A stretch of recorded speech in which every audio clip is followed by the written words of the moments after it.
Welcome back to the Intercooler podcast, everybody. The podcast powered by car finance specialist JBR Capital. This is episode 275 with Dan Prosser and Andrew Frankel. And we are delighted this week to be joined by Matt Becker. Hello, Matt. Thanks for taking the time to join us on the Intercooler podcast.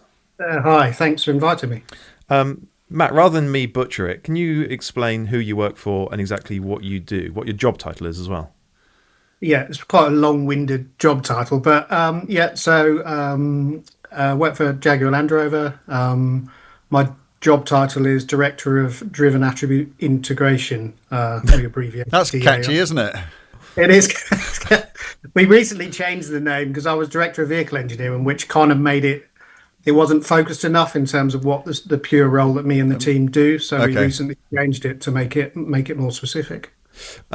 Andrew, if you were describing the work that Matt Becker does, how would you do it? How would you put it? Well, I'd probably get it wrong, which is why we need Matt to come on here and tell us exactly what it is. But to me, you are the bloke who is responsible for making Jaguars and Land Rovers behave the way that they do, which is quite an important role, really.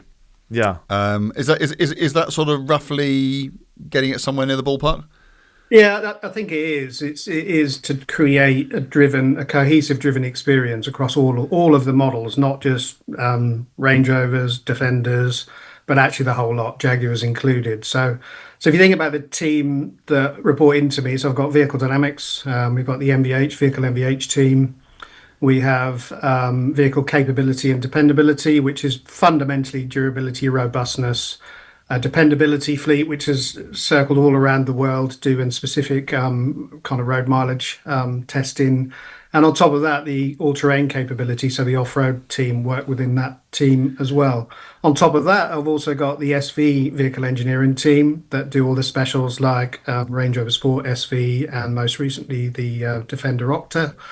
And then the final department, which was kind of the way Mike Cross had it set up when he was in charge. He had a vehicle evaluation team, which we've rebranded to product, character, and performance. So they're trying to basically take the inputs from the marketing team and the brand teams to understand what character we need to generate. And then with the population of the other teams and disciplines, we basically engineer the cars to create that experience. So roughly speaking, if you took all those departments together who are reporting into you, how many people are we talking about?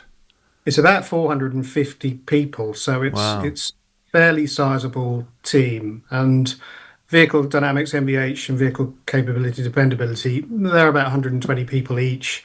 The SV team is around 70 people, and the Product, Character, and Performance team, which includes all the benchmarking team as well, as around 30 people.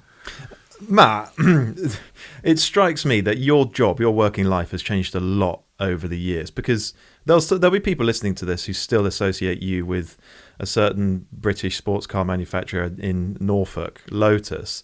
I mean, goodness me, all those people reporting into you, all those different structures, layers of management, very complex cars. Is there a little bit of you that still wants to be hurling a little light aluminium sports car around Hethel and toying with dampers and spring rates and anti-roll bars? I think there is. They're quite. I mean, if I reflect back on to what my job was when I was at Lotus, or when I was originally sort of became a test driver and a vehicle dynamics engineer, life was quite simple because in reality, the Elise and the Evora suspension system is a passive system. So you've got passive anti-roll bars, passive dampers, passive geometry. There isn't really any active systems on there, and there were a conventional EPAS system, hydraulic power assisted steering system as well. So you didn't even have EPAS on the car to kind of fiddle with. So you had to be very focused on what you want the car to be or not to be. But yeah, I do reflect on those days and at times miss the simplicity of cars like that. Do you remember, there's no reason why you should, but do you remember the first time we met? I do. What was the date? I can't remember the date. Can you do the year? It was almost 30 years ago to the date, because it was a drive. It was either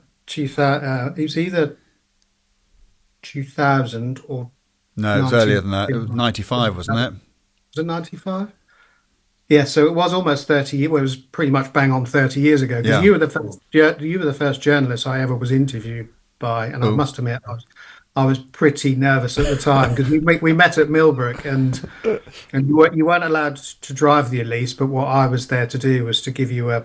I think I'm not even sure we went on the track. I think we just no, we went on the didn't. road. We just went out on the roads in it, Yeah. and you had to sort of like hoon it round a roundabout for us. Yeah. And yeah, that was 30 years ago, and that would have been presumably a pretty early prototype Elise. It was, yeah, because I mean, I started when I started my career at Lotus when I was 16 years old. I started as an apprentice, so I was on the tools. I did, I learnt at college. I learnt to machine, weld, all of the kind of practical fabrication skills as well as spannering. So I actually started off in the workshops, and then eventually, when I finished my apprenticeship, they put me into powertrain for I think it was 3 years, where I was building prototype engines, dyno testing prototype engines. Then eventually the Elise project was coming along, and I saw a job on the board. There wasn't, I don't even think there was the internet at the time, and it was a job for a junior engineer to go on to the Series One Elise as a brakes engineer. So I applied, and I'm Oh, for sure the aluminium brakes. the aluminium brakes. Yeah. Yeah, so I'm sure in the background my father had gently helped or nudged. I can never confirm or deny that, but anyway, I'd like to think I got it on my own merits. So sorry, Matt. So now you've mentioned your father. I think we better just cover that base as well, because yes, your father Roger was to us. I know he was to you as well. A bit of a legend, particularly down Lotus way. So could you just tell us who he was? I mean, we know what he was most famous for, and we'll get to that as well. But who he was and what he did, and I guess the influence he had on you, which I know was profound. Yeah, I mean, effectively the job when I left Lotus, the job I was doing when I left, which effectively was chief engineer of vehicle development, was the job he did when he left. So throughout his career, I mean, my father started off on the production line, I think putting Europa interiors into the car. So that would have been And what, sort of mid-1960s? yeah, so he effectively started at the original site. He started there, so he was commuting for a bit, and then he moved back to Norfolk, where he started at Hethel. So he was there almost from day one, within reason. And yeah, he started off on the production line, and then eventually he moved into vehicle engineering. And I can't remember how or why, whether Colin Chapman promoted him into that junior engineer role. And effectively, throughout his entire career, he was a vehicle engineer, and then eventually he sort of specialised into vehicle dynamics. And a lot of I'd say the tools that we use today were actually some of the concepts were created through him and his team. And you had Alistair McQueen, who's quite a famous Yes. test driver that taught myself and Gavin Kershaw. He Yeah. taught us till he got to the point where he's a bit scared, and he's like, "Right, you're on your own now." And there was also John Miles, who you knew very well as Yeah. well. He was part of the kind of original vehicle dynamics team with my father, and a few others, Dave Minter, to name a few. So I mean, if you so if you look at the talent that was there then, you think of your father and you think of John Miles, and it's not surprising actually when you think about it that the Lotus, particularly in terms of their ride and handling, the cars that were produced then became absolute legends. So I mean, cars like, I guess, the Esprit and the Elite and the Eclair, these would have, and the Elan. Your father would, his sort of DNA would be on all those cars, wouldn't it? yeah, exactly. He was basically responsible for all of them, and on top of that, he with others created the engineering consultancy team, which then started to work with other Of manufacturers. course. Toyota, a lot of Korean companies, a lot of Chinese companies eventually. So basically, his and his team's talent filtered out across the industry. And I'd like to think that, I mean, there's people at Multimatic who would have worked with my father. There's people at Aston Martin that I guess through me would have worked with my father or worked with John Miles. Yeah. There's people at JLR. There's people throughout the industry now. There's still individuals that were trained and touched by talent in terms of what they were taught by people at So Lotus. cars like the original Aston Martin Vanquish, which was developed entirely by Lotus because Aston Martin didn't have the in-house engineering resource at the time to do it. That would, I don't know, would that have been before or after your time? But even if it was after, it would have been completely influenced and would have used the principles that your father had established.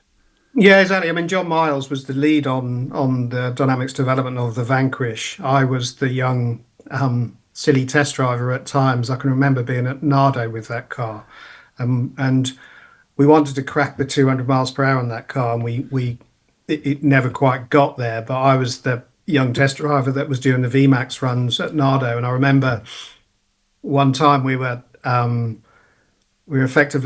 to do because you get slots where you can run above 150 miles per hour, Yes. and one of the slots we did, something broke, so they said, "Oh, would you drive at night time at VMAX?" And I was like, "Okay, yeah, if you put some lights on the car." Now, I remember they put these spotlights on the bonnet because we had to do this specific bonnet pull test where you had to be at VMAX, and to check the bonnet wasn't going to fly open, Gosh. you had to pull the bonnet and make sure it didn't fly open at VMAX. So you had to pull the bonnet release catch Basically, at yeah, 190 something miles an hour. basically they put these. I can remember to this day they put some huge handbrake cables on there with massive washers, so if it did go, it would have been caught. But the biggest problem they did is that the spotlights that they're fitted to the bonnet, they hadn't made the brackets very strong, and as the speed increased, I could just see these lights poking up in the air, and I was like, really can't see where I'm going. Oh, but I God. think I was 23 years old, and I thought, do you know what, I'm not really scared of anything, so I just kept going. I remember that feeling. It wouldn't have done the aero much good either, would they? Not really. No. Right, so I'm glad we've mentioned your dad, Roger Becker, so early. Now, your old mate, Gav Kershaw, a few years ago, told me that when your old man passed away, I think 8 or 9 years ago, he said that so much knowledge about vehicle dynamics was lost with your dad. No doubt your dad shared a great deal of his wisdom with all of you lot and a bunch of other people. But do you think that was true? Did your dad just have this sort of intuitive understanding for the way cars drive that few people did? I think he did, but I'd like to think that, Gavin being one of them, there's several of us in the industry that were taught that and have that, I guess, inbuilt ability to assess things. I think where Dad was a real specialist was shock absorber tuning. He was, the amount of ride units and the amount of different valve codes they would have gone through on the car would have been way beyond anyone. And he was always, where Dad was really, really good, and I would like to think I was when I was doing day-to-day damper tuning. His notes were meticulous. He used to have like a blue book, and every ride he would do, and you'd always put what build number the front and rear dampers were, F1 or an R33 or whatever. And he would always write meticulous notes on every single evaluation he'd done. And I guess in modern times, I don't think we're quite as diligent as he was. So, but he just had this ability to. He was a real damper tuning specialist. He must have had, forgive me for saying this, but an exceptionally sensitive backside for doing this sort of stuff. Because I can't imagine, I know the sort of number of damper iterations that car manufacturers go through now before they've got what they think is the best or whatever is right for that particular car. But your father, this was his particular speciality, wasn't it? So he must have been making the most minor changes that I think most people would never ever notice. But he could just tell and detect and just finely hone the cars, which I guess is why the Lotuses of the era just felt so beautifully tuned and in touch with their surroundings. Yeah, he did. I mean, we when you do damper tuning, we have what's called a force velocity curve, and you run, there's 7 different speeds up to 1.5 meters per second. Some of the cars we do now would go beyond that just because of some things they have to do. And on these curves, you would generally, some of the damper tuning changes, you would never even measure the change on a graph in force. The velocity was always the same, but the force, you wouldn't see any different. But actually, you would feel the difference in the car. Wow. And some would question when you got to productionize these, how much of that real fidelity would you feel? Because in production tolerances, some of that is lost anyway. Of course. But that aside, he was incredibly meticulous at ride tuning. Andrew, is now the time to cover off the Roger Becker story. We need to have the James Bond conversation. I mean, I'm sure that an awful lot of people have heard it, but they may not have heard it coming from the son of the man who was there. And I'm sure there's an awful lot of myth and mystery and nonsense that's been spoken about it. So How did your dad end up doing the stunt driving in The Spy Who Loved Me? Because it was not what was planned at all, was it? No, so he was earlier in his career. He went out to Sardinia, and actually, I'm going there on a family holiday in a couple of weeks. So I'm going to try and find the roads. Oh, wow. Oh, Because I've never done it, so I'm looking forward to that. But fundamentally, he was out there to look after the car because earlier And cars was like there only one car? Because, I can remember when Aston Martin supplied 10 DB10s to whichever, was it, I can't remember which, what was it, Spectre? yeah, I think so. And they made 10 cars. Was there like one S1 Esprit for The Spy Who Loved Me? No, I think there was more than one, but I can't tell you how many there were because there was one car that went into the sea, which I actually did get to see that car because I went to Pinewood Studios when I was very young with him to deliver a wheel and tire, and I got to look around the studio set at the time. But yeah, I think there was at least two cars, and fundamentally he was there, and whoever the test driver or stunt driver was drove the car up the hill, and the film director just couldn't get what they wanted from the scene. So there must have been another car because then they said, "Oh, can you bring the other car up?" And my dad drove up the hill, where the helicopter chase was. He drove up that road. And fundamentally got to the top. He said, "That's exactly what I want. Now I want you to do it." So that's fundamentally. But your dad hadn't been intending to sort of show off or show what the car. He was just to him. He was just driving up the hill. No, I'm sure he wasn't. But Dad was a bit of a show off. He'd like to show his skills and show and demonstrate to people, because his car control was exceptional as well. It wasn't just that he was good at dynamics. He could pedal a car as well. It's a cracking story. So he then went on and did all the driving of that car. He basically went on and did all the driving, and he was in Sardinia because I can remember I must have been 5, 6 years old because I can remember him coming back. I think he'd been out in Sardinia for like 6 or 7 weeks, and he came back and we got the most amazing gifts and presents because I think he ended up having to get paid a little bit of money or a reasonable amount of money to do what he was doing, and he came back. Yeah, he was effectively staying out there for like 6 or 7 weeks. He had the time of his life, and he was flying around in the helicopter. He was on the wet bikes that they were early jet skis. He was hanging out with Barbara Bach and Roger Moore, and wow. And I think at the end of it, I still remember, and it's a shame I don't think we got the jacket. They actually made him a jacket, and it was 006 and a half. But I don't think we've still got the jacket. I mean, it was an incredible thing, and to be honest, he dined out on that one his entire career. And I can remember. So he should. I can remember being at school, and it was quite a cool thing to be able to tell your friends that that white Esprit, that was my father driving that. But even now, when I see it, and it's one of the actually quite a few Roger Moore Bond movies. It's one of the ones that I actually really, really like. I think it's the best of the Roger Moore Bond movies. And every time I see that, I just think to myself, thinking, that's Matt's dad in there. And and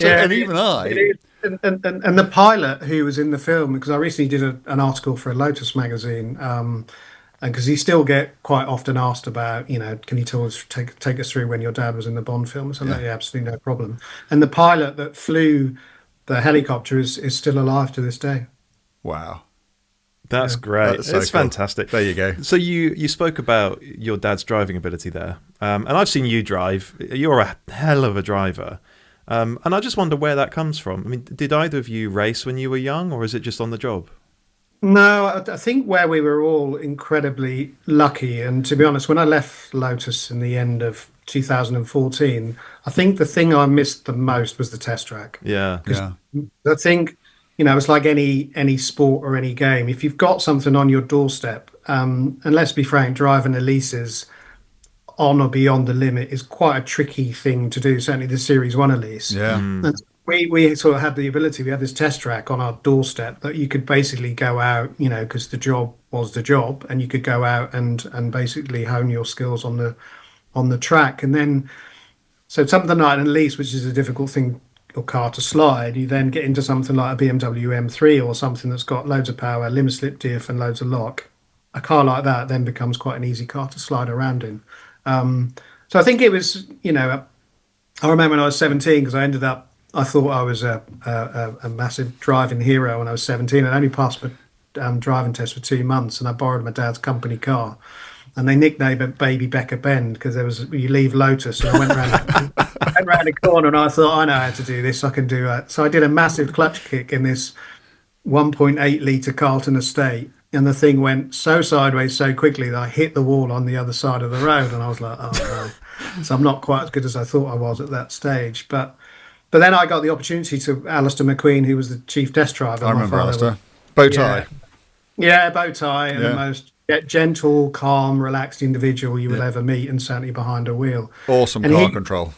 Yeah, awesome car control. And he Yeah. basically, I was 17. They got me a left-hand drive Lotus XL, and he took me on the track and spent some time with me, just basically to pull some of the bad habits down, make me realise I wasn't quite as good as I thought I was when I was 17. But at that point, I think he actually said to my father, he said, I think Matt's got some natural ability that we can hone and advance if you give me time to work with him. And that's what we did.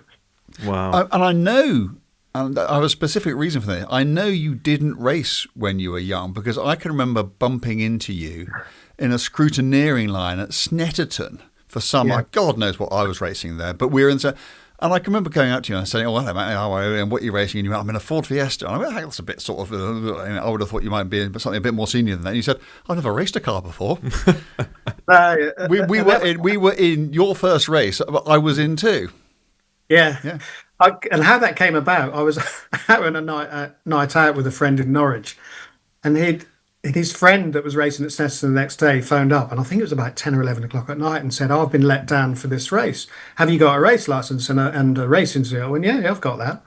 So, look at me, right, we better stop drinking. Next morning, I was at Snetterton. So it was a completely by surprise. And I didn't have a clue what to do, honestly. It was just like, there's a car, can you go and qualify? I can't remember what it was. Was it just some little club meeting we were doing? Yeah, it was some little club meeting. It was a Ford Fiesta thing, and it was a friend of a friend that had kind of paid for this to race it and then couldn't turn up. So I got kind of lobbed into this car, and I had no idea what I was doing apart from driving it. So How did you get on? It was so long ago. I mean, we're talking a long time ago. Yeah, it would have been in the end. It would have been the end of the 90s. So how long were you at Lotus in all? So I started there in '88, and I left there the end of 2014. So it was 26 years. Good shift. How did the place change during that time?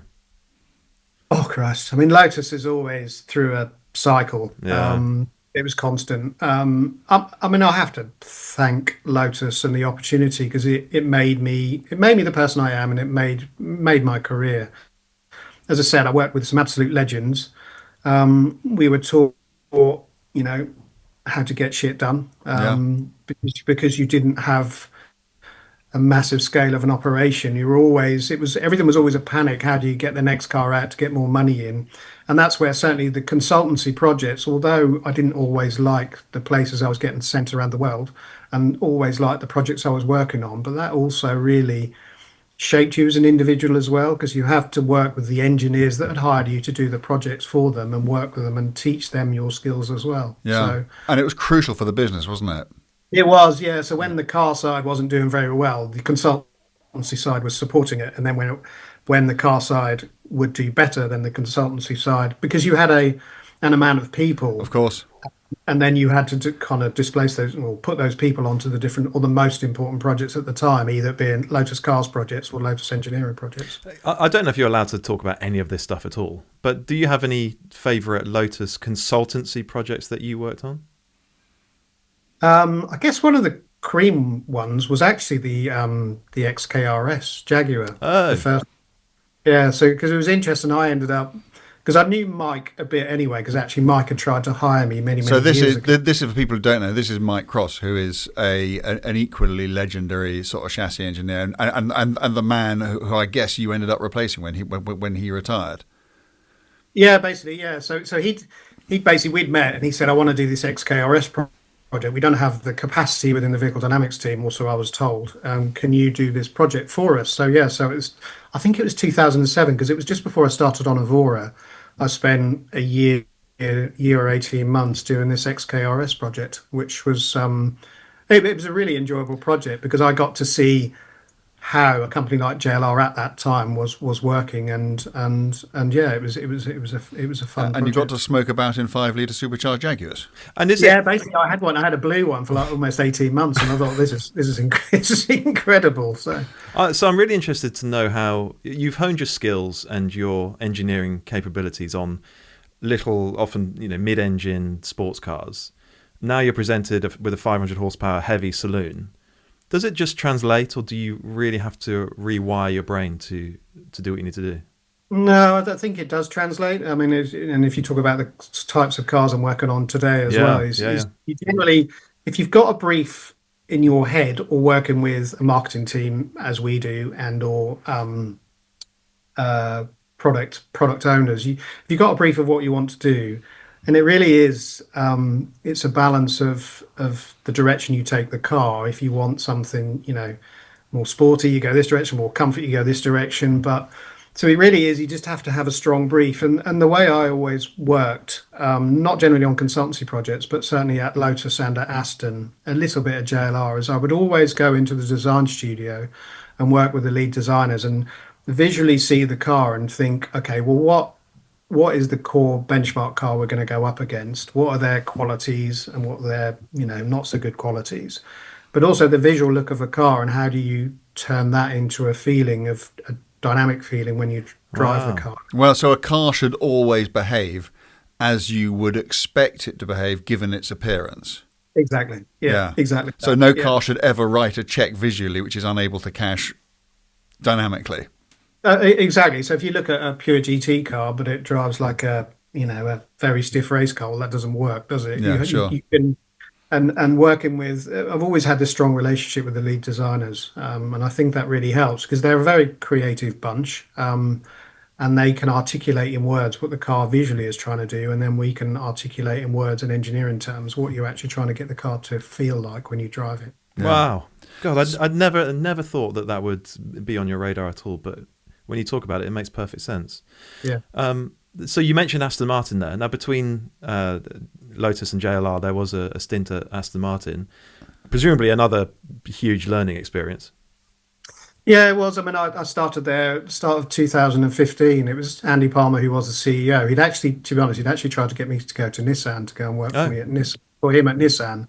The odd thing, and I probably should have, I'm going to say anyway, but the odd thing during the interviews, he was interviewing me because we'd met at Lotus a few years before. He said, I'm actually being interviewed for the CEO job at Aston. And I thought, hang on, you're interviewing me for a job at Nissan, In Japan. which it was basically the job as chief marketability officer, which was basically, it was a huge responsibility, global responsibility for the way all Nissan products globally drive and feel. So it was a Wow. huge job. But I was like, why is Andy Palmer telling me that he's actually been interviewed for the CEO role for Aston? But long story short, I didn't go to Nissan. And then as soon as Andy was on his way to Aston, he was straight on the phone and said, "Do you fancy doing this?" Which I did. And which cars were you responsible for? Oh, Christ. So I started there, I think it was the 2nd of January 2015, and I was there for 7 years. So I worked on GT12, GT8, obviously DB11 and all the variants, being V12, V8, AMR, the convertibles, the Volante. Worked on the previous Vantage, so Vantage and Vantage Roadster. Worked on Rapide, AMR, we did that. And obviously the biggest one, which is the DBX. biggest was DBX. And Yeah. it was, and fundamentally that was, they already had the concept of what they want the car to look like, but actually in terms of the architecture and the concept underneath the visual was not started until I got there. So I think any engineer in their career is blessed to do one platform, one complete new platform, and I would say I've done two because Evora was one of them, and DBX was the other. And and DBX, I mean, goodness me, we've often talked on this podcast about what an ambitious program that was. An all-new car on an all-new platform in an all-new factory of a kind that manufacturer had never made before. I mean, it was unbelievably ambitious. But I think, straight out of the box, and I promise you I'm not just saying this because you're here, because I've written it many, many times, it was absolutely from the outset the best ride and handling SUV of its type that there had ever been. And frankly, I think it retains that crown to this day. Yeah. So how do you do that? Do you just look at it and go, oh my goodness, what am I taking on here? I mean, you first of all you have to hire the right team, and basically we had an exceptional team around us that are hired in, some ex Lotus, I would say, and we basically we I remember because Andy's brief to me is you need to make the best handling SUV in the world. That's your brief, and to be honest, I used that quite often when I needed extra technology or extra budget for the car. Because if I didn't get what I wanted through the normal routes of kind of vehicle line directors, I'd go to Randy and say, if you want me to make this the best, or the team to make this the best handling SUV in the world, you need to give me these components. EARC, so electronic arc active roll control was one of them. It was a huge investment, but we needed that on the car to be able to have the roll stiffness distribution, but also the roll gradient, and change it via modes. Another one is we needed a unique steering ratio. We couldn't use an off-the-shelf steering ratio because that wouldn't have given us everything we needed. So you needed something quicker than was available? Yeah, it was generally quicker. And to be honest, I remember at the start of the project, we were a bit nervous because the ratio we'd chosen was faster than we ended up with, and we kind of lost our bottle a bit and we backed it off slightly by doing some different steering geometry. But fundamentally, yeah, he basically gave us all the tools we needed on the car and underneath as well, the architecture, the concept, the hard point stiffness, and we'd done tons of benchmarking. I remember we bought a Range Rover Sport SV, we bought a Porsche Cayenne Turbo, we bought a BMW X6M, we bought a Mercedes GLE 63, and basically we benchmarked these cars to death at the time, and be it on road and off road. And it was still a tiny team. It was a really, really small team, but it was a tough project. But we kind of I remember the first prototypes we had to wear ear defenders because they sounded like NASCARs because and so we couldn't really get any fidelity into the cars at that time, and it was quite late before we got the proper cars. But we knew with all the concept decisions we've made in terms of suspension geometry, suspension hardpoint stiffness, bush selection, the technology in terms of damper technology we had on it, active roll control technology. We forced to have an active center diff rather than a torsion type because we want to push the torque around, etc., etc. There was so many things. The project manager probably hated us for us because I'm not sure the material cost was ever hit the targets which they wanted. Yeah.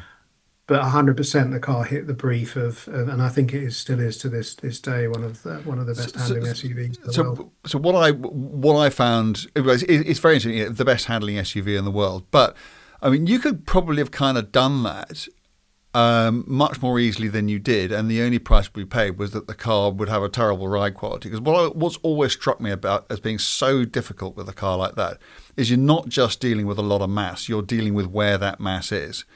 And, you'd think, in my very sort of binary brain, you think, well, the only way you can control it is to tie the whole thing down. But if you tie the whole thing down, then what you have is a family car which doesn't ride, which therefore fails in its fundamental job of being a family car. So how do you make a car with that much weight, and given how high that weight tends to be, I mean, how do you make it handle that well at the same time still seem to ride, brilliantly? Is that all about the active roll control?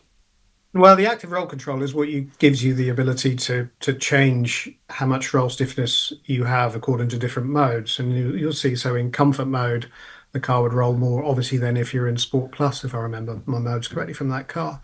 So the active roll control is very powerful for how much roll stiffness you get, but it's also powerful with active roll control because you've got an active bar at the front and active bar at the rear, and it's how you can move roll stiffness up and down the car according to what mode you're in or what steering input you put into the car. So it really can take the car from something that's very benign to something that's more playful, because it's just like, imagine driving an old race car you've driven, you just stick a really stiff anti-roll bar on the back. You can then make the car oversteer more than it would have done. Sure.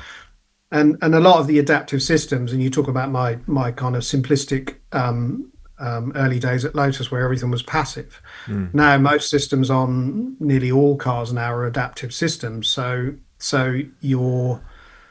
your passive damper setting you put into the damper is your starting point. Then you have many adaptations you can make and parameter changes you can make according to reactive inputs from what they see on the road and or steering rate and or many different things. So, and then it is down to how you tune the car. I mean, it really is. I had some great people that were working for me on that car, and we worked very closely together. Again, as a small team, to make sure that we created what we wanted. We'll talk in a moment about the work that you're doing now at JLR. I just want to talk about the job more generally. What's the best, most enjoyable part of any sort of vehicle program? It generally is. I mean, I still to this day. I mean, my job has changed a lot since the early Lotus days, but I still like going on the test trips with the team because and it's not to micromanage the team. It's just to kind of almost rubber stamp the direction we're going when we're tuning the cars. And there's a bit, there's fun with all the engineers, female and male, that we go on these test trips with. And so I think that the test strips for me are the most fun. And my boss often says to me, he said, "You smile the most when you're off doing test trips, but I really do need you in the office a little bit as well." So how much time do you spend on the road or on the track now compared to what it would have been? Presumably in your early days, 30 years ago, you would have been out there driving cars all the time. Now, is it now a sort of a minority component of your job? I'd say I do it monthly, but we will cycle through because obviously, if you think about the scale of JLR and the scale of everything we're developing, I will generally spend a day a month in a different car. I.e., so if we're developing a new Range Rover, for instance, once a month I will spend a day with the team, evaluating locally. But then it's kind of slowed down a little bit at the moment because it was going to be a bit crazy at the start of the year. But generally, I will try and go on a test trip with them either to Ideada, Nürburgring, Nardo, Sweden, wherever, at least for a week out of the kind of the block test that they're doing on the tuning of the car. So I try and get in as much as I can. But when you've got a team this size, and at the end of the day, you hire good people because they're good at what they do. Yeah. So I'd say once a month I will try and get in the cars with the individuals at different locations. Have you done much of the sort of destructive hot weather testing? Throughout my career, yeah. I've always tested in Nardo, and certainly when I haven't done it at JLR yet because there's a big team that go and do that. But generally, I've always spent time in either Ideada or Nardo. I've been to Death Valley and done the American trips as well to see how extreme they are. So yeah, I don't think there's many test sites or places I haven't been to. I've been very, very fortunate throughout my career to go to these different locations. So when you're in Death Valley and it's 50 odd degrees, how extreme does it get? I mean, are the cars just crying out for mercy, or are they, even in the modernish era, are they built for it? Yeah, they are built for it. I mean, you have what we call safe ambient temperatures, or SATs, is basically the cars, and each company has different safe ambient temperatures that the cars are designed and developed to work in. I think, to be honest, the most extreme I've seen is in Dubai, because obviously JLR products, certainly Range Rover Sport, and Defender has to be. They do get used as part of in Dubai as part of their hobby is to go out in the sand dunes. And you imagine there's a big hill out there called Big Red. You may have been. I know it. I've been up it. And you've got, it's 50 degrees. And I was warned actually before I went there. The first time I went with JLR, they said don't wear trainers because it will melt the glue on your trainers. And I was like, well, they're talking rubbish. They don't know what they're talking about. And correct, because I wore trainers and it melted the glue. And you think the car is revving very high. It's got a lot of slip, but there's not much airflow through the car. And the airflow that is coming through the car is the ambient temperature of 50 plus degrees. So that you sort of think, wow, word, poor car. And when you stop, you get out of the car and stand next to the door, you can actually physically feel your legs burning because the heat coming off the car and the heat that's radiated from the sand is got to be the most extreme I've ever witnessed. It really is punishing. Bloody hell. And the car has to be able to do that again and again and again. Oh, it's Exactly. brutal, isn't it? Yeah, it's really extreme. It's really extreme, and honestly, I was thinking when I first went to the sand dunes, I'm not sure I'm going to enjoy this, and it's almost like driving on snow, but not snow. It's obviously sand, but the kind of the same sensation you get of sliding a car around and doing jumps and crossing the desert is a pretty extreme and fun thing to do. Yeah. That's mega.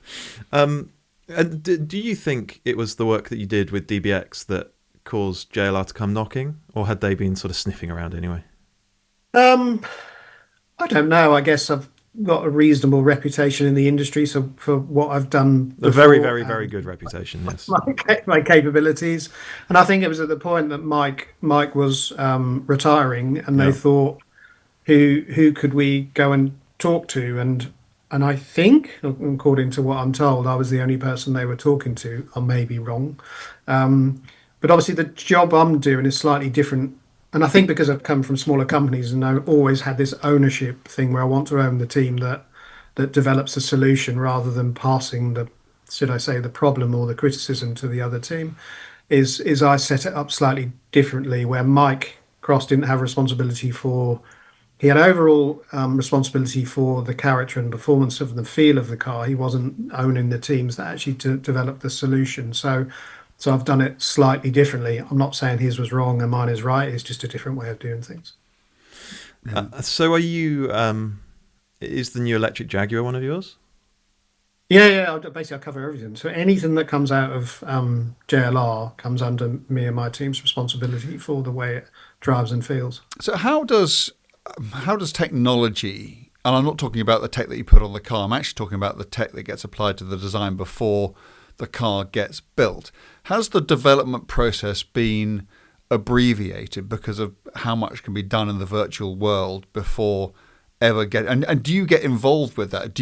Are you constantly coming up with theories that work on a computer and then putting them on the car to see how they work? And has it actually made it quicker to develop a car with all that technology, or do you actually still, because you have to go out and prove everything on the road anyway, it still takes about the same amount of time? I think, because we have one massive driving simulator, which maybe I'll show you one day. It's huge. I mean, the investment is massive. So we do have one big one, a smaller driving simulator. We have a 4-poster rolling road, which means rather than just vertically moving the car, we actually rotate the wheels at the same time. We have a kinematics and compliance rig, which KNC rig as we call it, where we can get all the suspension characteristics. We have lots of ride measurements and steering and ride DNA and handling DNA, what we do. So basically, I think to answer your question, we do a lot more virtual work than I ever would have done in my early Lotus days. So I'd say that you get to the answer sooner, but then because we're engineers, we still like to polish and add the character into the car, which in virtual world adds some character. The real polishing character comes from the bum on the seat, basically doing the tuning work. And do you spend time in the sim yourself? I've done a little bit, when they let me in. And do you get sick? Yeah, I don't get sick by it, no, because I think I've always kind of driven driving simulators or race games at home in the evening. Actually, we've just set up a new one with my son, and it's got a 3-screen thing, iRacing. I can't get anywhere near here in terms of lap times, which is quite frustrating. But so I've always done it. I've always sort of driven on sims, and they are useful. I mean, you can do an element of tyre development on simulators now. When we work with the different tyre suppliers, they can.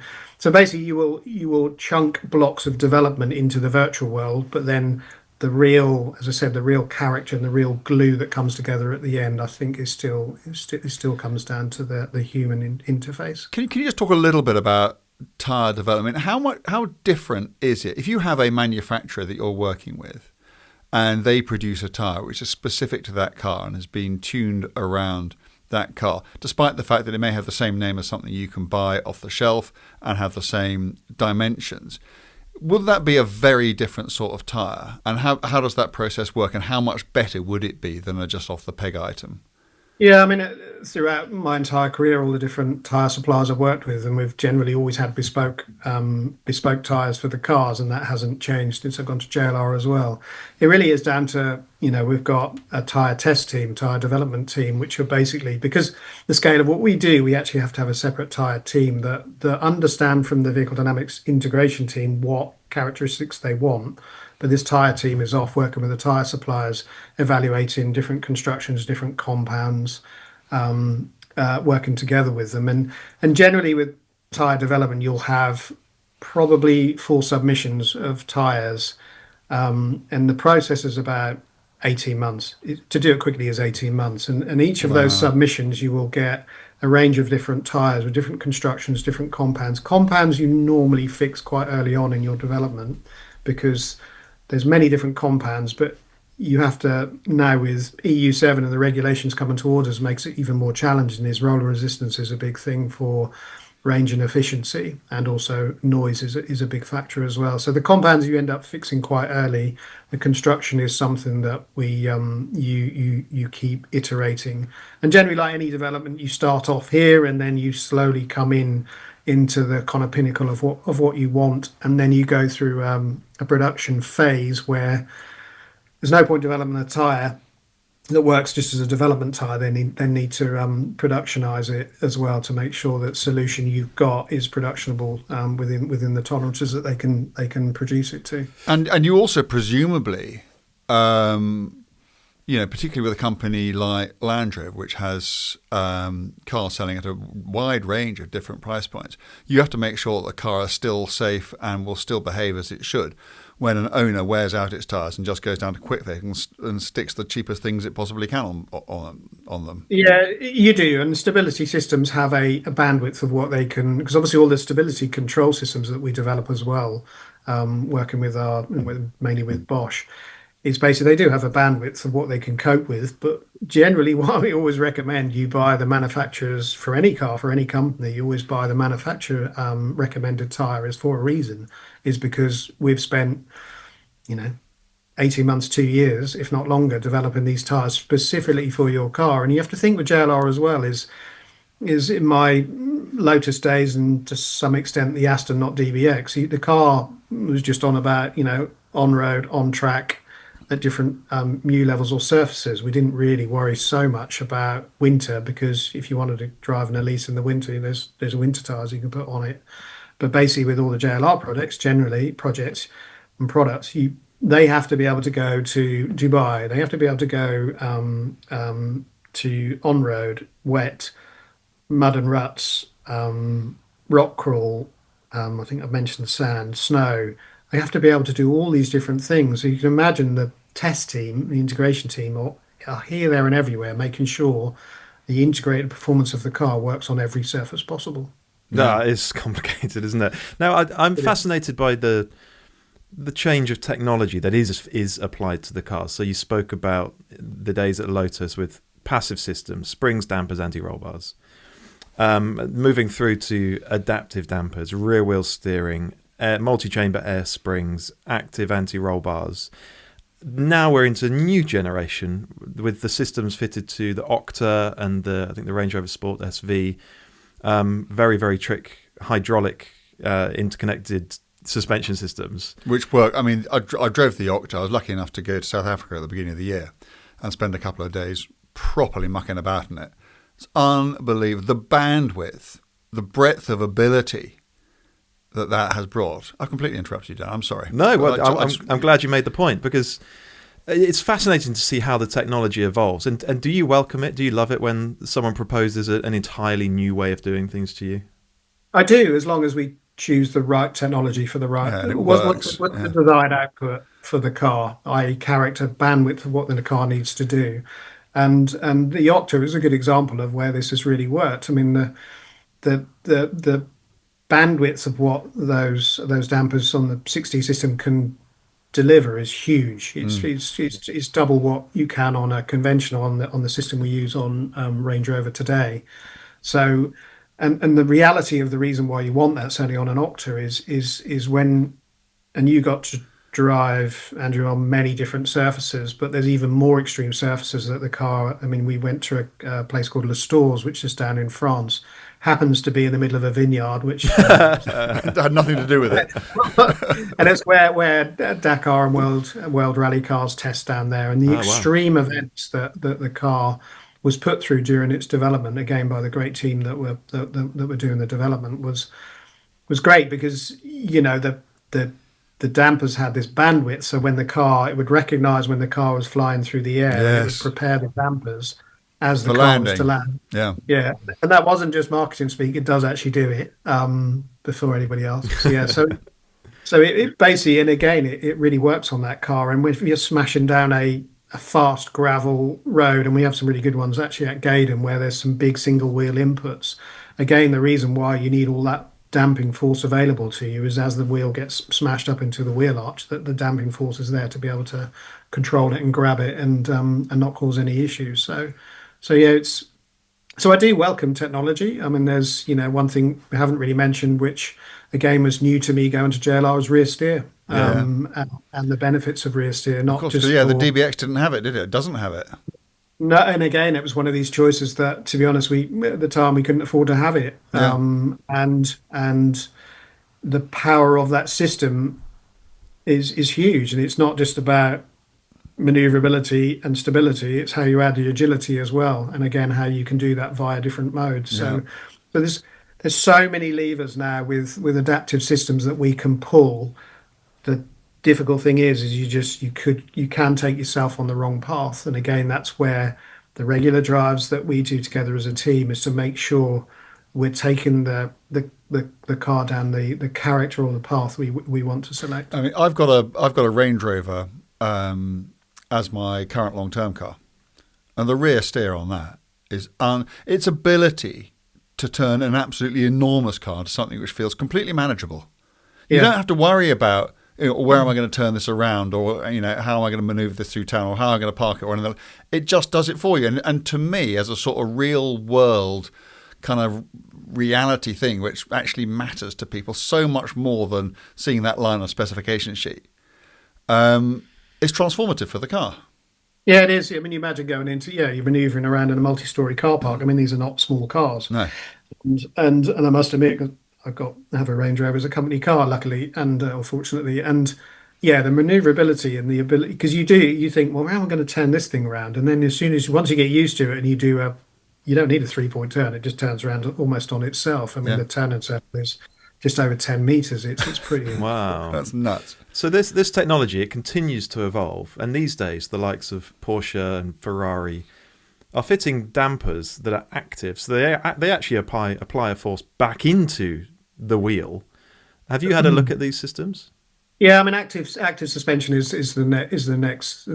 There's a few things that active suspension is the next big thing, and obviously it would be foolish not to be looking at it or considering it. The other one is a thing called holistic motion control. Holistic motion control is effectively a box, because you've got all of these levers on the car you can pull, and to decide which lever you pull to mitigate or change the character of the car. At the moment, it's down to all these different separate systems. In the future, there'll be a one-box solution, which effectively is a big computer, big brain, and some of the solving of which lever you pull on the car to mitigate what situation will start to be kind of solved within a computer in the center of the car.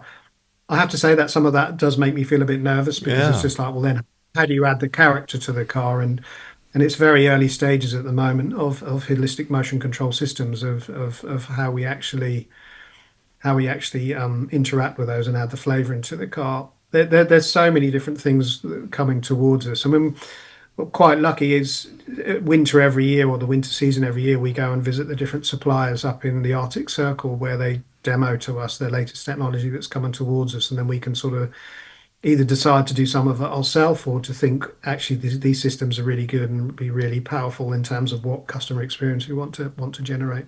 So the moment you mentioned active, my mind suddenly flipped back 40 years to Sid. Sid, yeah. Which was an active Esprit. It was.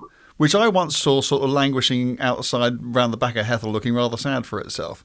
Are we effectively talking about a modern version of that, where the car takes complete active control over everything and doesn't actually react to anything? Yeah, yes, exactly. And I can remember that car fondly because Sid it had a 6R4 engine in it, which actually there was a guy that worked in powertrain at the time. I think he's retired now, a guy called Mike Bishop. He was an expert in rebuilding that engine because the engine had to be rebuilt quite regularly on that car.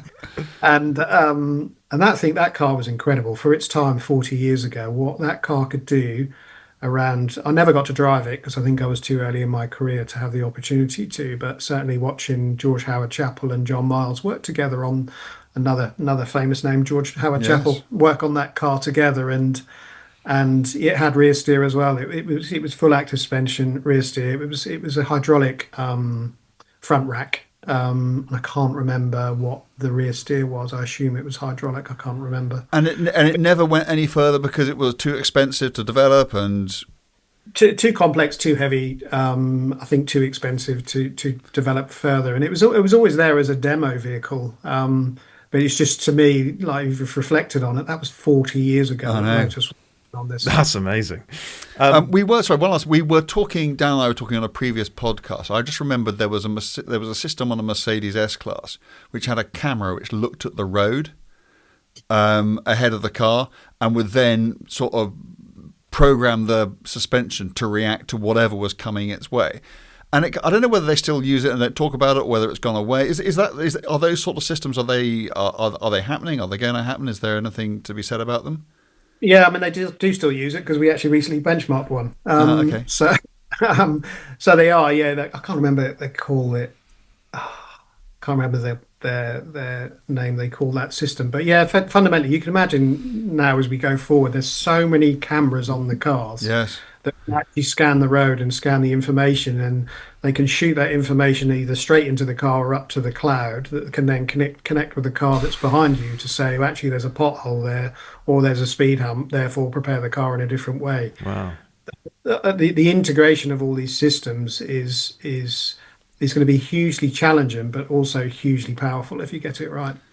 Now we're quickly running out of time, but I just think it's amazing that there was a 20-something-year-old kid hooning Series 1 Elises around Hethel a little while ago, and now you're here talking about all this stuff and all the people that report into you. It's quite something. But just to finish off, I did mention the Jaguar earlier, the new electric Jaguar. I know you're not going to spill the beans on this car at all. I'm not expecting and we wouldn't expect you to. But is that car going to surprise some people?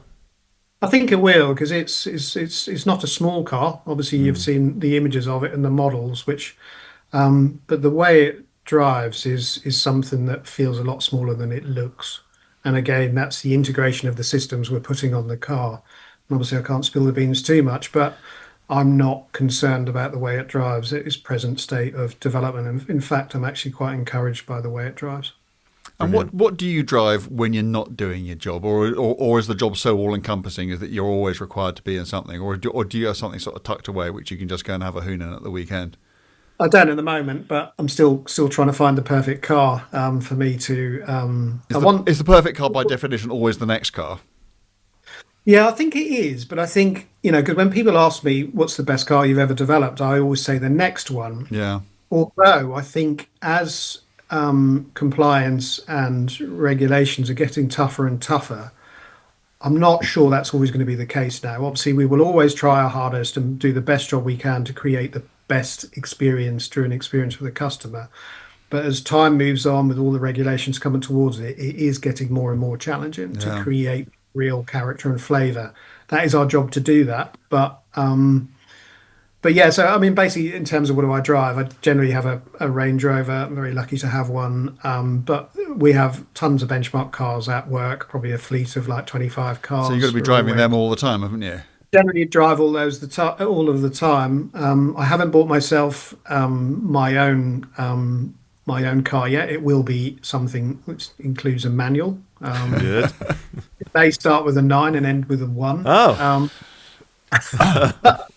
But I haven't quite there's always, whenever, you know what life is like, you think, right, I've got the money to go and do this, but there's always something that comes along just at the point you think, I'm going to go and buy this. A kitchen or an extension or something. Or an extension or a new patio or something. Yeah. There's always.